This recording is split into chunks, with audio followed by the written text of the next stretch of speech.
While I was out for work over the weekend, my wife was at home with our daughter, but I got off early and returned to find wife's work husband living in our home, and my daughter was calling him her real daddy, so I packed my bags, grabbed my daughter and left. On my way, I took a detour to my Mills place and showed these docs wife was hiding, and oh boy, I didn't know my one move could ruin her whole life. I've been married to my wife for 8 years, and for most of that time, I thought we had a stable and happy life. We have a 6-year-old daughter who means the world to me. I work as a pediatric nurse at a major hospital in our city, which means I have long hours, especially on weekends. My wife is a corporate lawyer at a prestigious firm, and her job also keeps her busy. I figured we were just like any other couple, juggling the responsibilities of work, parenting, and marriage. I was wrong.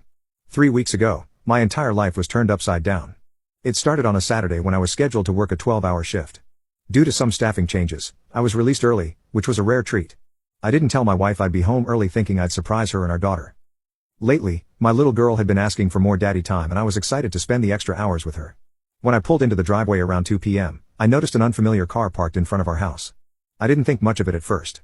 My wife sometimes had colleagues over for work, even on weekends. But as I walked up to the door, I heard laughter. A man's laughter mixed with my daughter's giggles. My heart sank, but I tried to push the feelings away, telling myself it was probably nothing.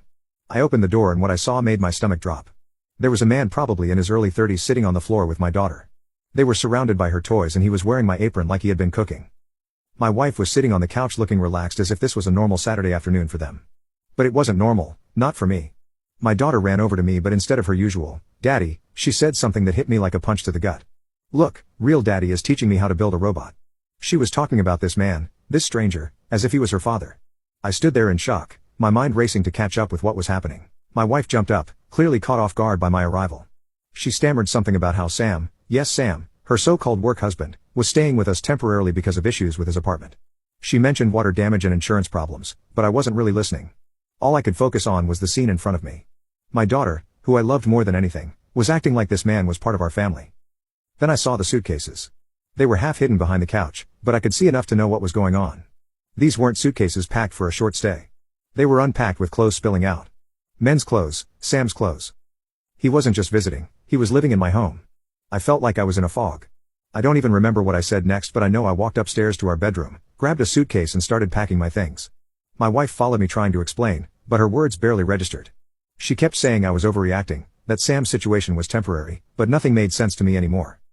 How long had this been going on? How long had this man been in my house pretending to be my daughter's father? What my wife didn't know was that 2 weeks earlier I had already found something suspicious. I was looking for some tax documents in her office when I stumbled upon a folder filled with papers she had clearly been hiding. There were bank statements showing regular transfers to an unknown account dating back almost a year. There were also documents about a property purchase I knew nothing about. But the worst part were the emails between her and Sam discussing their future plans. I had taken pictures of everything, planning to confront her after my shift that weekend. I never expected to find him in my house when I came home early. I packed my daughter's things while my wife stood there trying to convince me I was being irrational, but I had already made up my mind. I was done.